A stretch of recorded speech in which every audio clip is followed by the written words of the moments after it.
Bonjour, mon nom c'est Émile Gaudreault. Je suis réalisateur, scénariste et producteur du film Menteur. Bonjour, je suis Éric Kaboulian, un des co-scénaristes du film Menteur.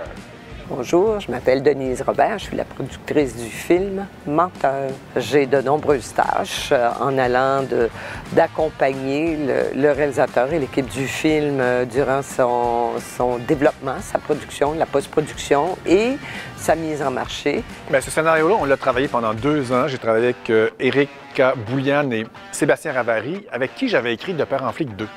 Donc, on se connaissait déjà.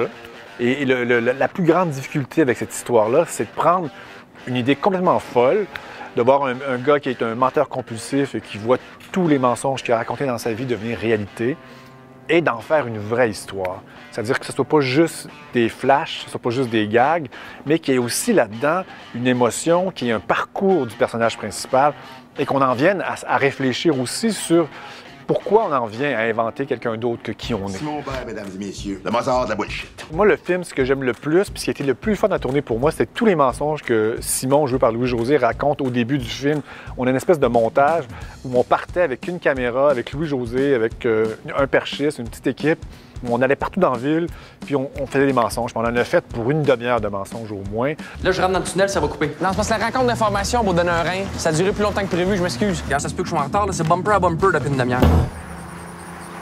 Je pense qu'une de mes scènes préférées du film, c'est l'intervention, en fait. Je trouve que ça installe bien tout ce qui s'en vient par après. On lance bien des mensonges à ce moment-là qui a un payoff après, plus loin. Fait que je trouve que puis la dynamique est bonne. Je sais pas c'est quoi le cauchemar d'être le frère d'un mythomane. T'as toujours une belle raison pour tes retards. Ton sel a plus de batterie. T'as jamais de signal? Ça fait 10 ans que t'es chez le dentiste. T'as fait 16 crevaisons en 8 mois. T'as pas failli faire le camp d'entraînement du Canadien. T'as jamais couché avec 33 femmes dans ta vie. Ouais, non, ça c'est vrai.